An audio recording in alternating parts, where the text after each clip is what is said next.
Hello to all of you. My name is Alejandro Oliveira. Nachtse Erandishk, Shimopanolti.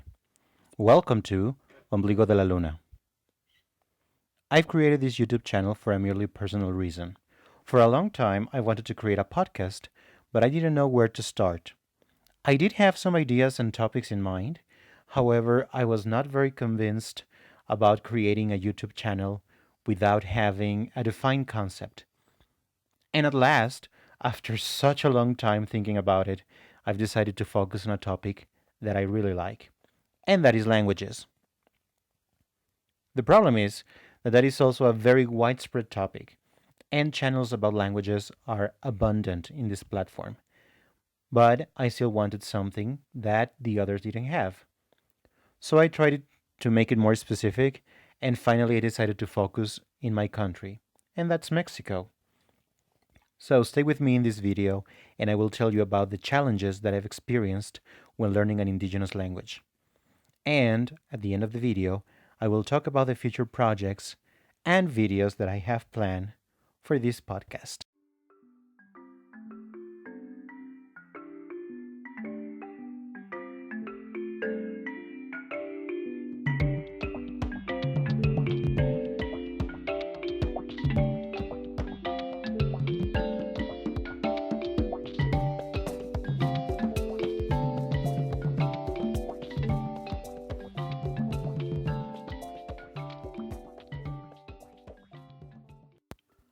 Mexico has got a great cultural and linguistic diversity.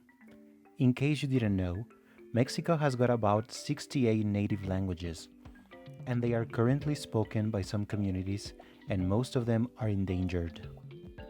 The United Nations named 2019 as the Year of Indigenous Languages. However, in Mexico, I haven't seen much diffusion or sponsoring of these languages. And I suppose that many of the people living in the country haven't either, even when Mexico has got 1% of the languages spoken in the world. I know that this doesn't sound like a very impressive number, but let's think about this. There are countries that don't even reach the 0.02% of those languages. There are about 7,000 languages worldwide, and they are distributed in only 200 countries. And Mexico has got a fairly large portion. He's even listed in the top 10 countries with the most diversity of indigenous languages. Considering that this great majority are in danger, it seemed to me like a very good idea to create a channel that helps support them and encourage others to learn them. That's why I set myself the objective of creating a channel in which I can promote Mexican culture and especially its native languages. At the same time, I will try to talk about their different characteristics, where they are located, what's their current situation, and what makes them so unique. Recently, I have begun to research. Well, more than research, I have begun to study some of these indigenous languages, and I have encountered several aspects that I did not expect to find. And some of these findings were really incredible. I will tell you the 7 things I discovered when studying these indigenous languages. Number 1. Available resources. Unfortunately, I haven't found enough available material or resources on these languages. There is not much material in digital format or even paper, and the little material that does exist is not available to the public in general. It can be very expensive, or it simply is inaccessible, or it's no longer being printed. This is a little discouraging since it makes the task of learning these languages more difficult. And it can make students simply decide to leave their studies on these languages, and new learners are not being inspired to learn them. Even within the indigenous communities, there isn't enough support. However, that did not surprise me so much, and I can even say that this was even expected. Number 2. Creativity. By this, I do not mean to create new things by yourself. As I progressed, I became more creative on how to get such material or resources. Since everything is not easily accessible, I had to resort to some other means. For example, I had to join groups in social networks where there were people who speak the languages or groups that are committed to sharing information about the languages you're trying to learn. Other option is to go to bookstores, libraries, or archives of universities and ask for existing material. And if they don't have any, you need to order it online. And of course, you had to wait for it to arrive. Other thing that you can do is to contact local universities or schools that offer the language courses. Unfortunately, many of these courses are face-to-face programs, and very few are offered online. In this case, what I came up with is to contact the head of department and request the material used in class and buy a copy from them without necessarily attending the classes. And finally, you have to contact or request classes from native people. This point is closely related to the previous one. Sometimes there is no language course available in the area where you live, and so the most feasible thing to do is to contact a person who does speak the language and ask him or her personally to teach you. Number 3. The thing that I discovered is that you have to be very open-minded when studying an indigenous language. Many of these languages do not have a fixed writing system, and this implies different spelling and sometimes a subtle change in the pronunciation of a particular word depending on the region where the language is spoken. Other times, you can be encountered with different terms or words or even different conjugation of the verbs. This is very likely that as we are learning the language, we discover that there are other dialects. But we have to be aware that languages evolve and they do not necessarily remain immovable. That does not mean that you are not learning the language correctly. That just means that you are focusing on a dialect or in a variety of a given region. Number 4, you get to know people. And by this I mean scholars and enthusiasts of the language. And they are doing the same thing as you are, and there are many people out there who are researching and studying these languages. They have already walked a long path to get there, and they have invested time and effort in the study of these languages. And of course, they can help you as a guide. You can follow their steps, or simply you can concentrate in other topics, and probably these topics haven't been explored yet. And this will help you not to start from scratch and even go deeper into the study of indigenous languages and cultures. Number 5, meet wonderful and unique people. I know this sounds a lot like the previous one.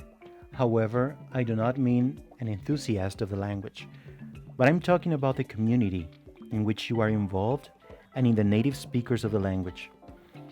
There are people who may be close to you and you never knew they could speak an indigenous language.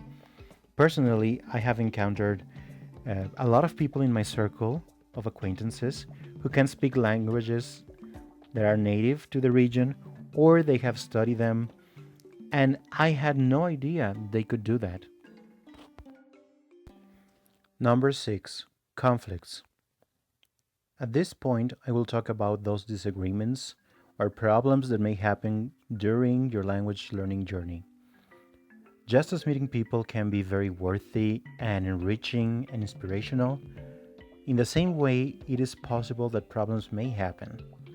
As with any human interaction, not everything is nice, and we all have different concepts about the preservation and promotion of these languages. For example, perhaps from my point of view, I advocate to use a spelling or a way of writing, or probably specific grammar, or certain uses of the language that may be more modern or dialectical. But another colleague might not agree, and he or she might defend the language as they have learned it, and they can think very strongly about it. Sometimes this leads to conflicts over the different points of view that we have, and of course arguments may arise.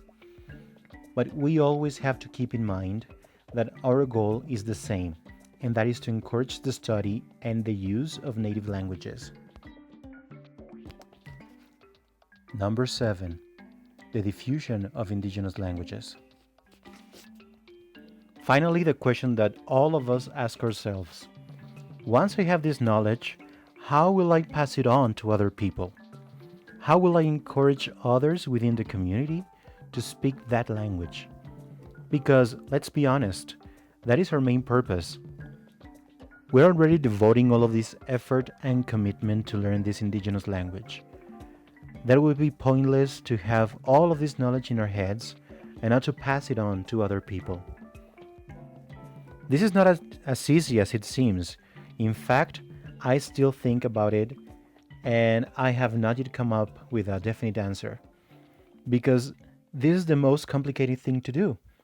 As a teacher or as a language educator, I can have the best material at my disposal. My classes can be the best classes in the world. I can even be actively involved within the indigenous community. But if the other person, that is the student or the learner, is not interested in learning the indigenous language you are teaching, then the learning process will not be achieved, and the person is not going to learn. Unfortunately, in my country, very few people are interested in these languages. Well, in the end, this is a long way to go. However, if we do it together, we can reinvigorate and strengthen this rich linguistic diversity that we have. And I don't mean only in Mexico, I mean worldwide. Well, as possible future projects for this channel are keeping on making these videos about native languages in Mexico. I also want to make videos that teach Nahuatl to those people that might be interested in learning it. And I also want to invest some time in making videos on the Purepecha language, which is spoken in Michoacán. And if I have the possibility, and if I'm able to do it, of course, I would like to learn a third language, such as, I don't know, Maya, Mixteco, Zapoteco, Huichol, or whatever comes up, and make videos about this third language. Of course, suggestions are accepted. If you speak an indigenous language and you would like to teach me, or if you have materials that would help me study, then I would greatly appreciate your help. Well, I hope you liked the video and that more than one person is now interested in learning an indigenous language. Until next time, Tlazohcamati, Dios me llamo. Remember, if you like the video, click on the like button and don't forget to subscribe. Till next time.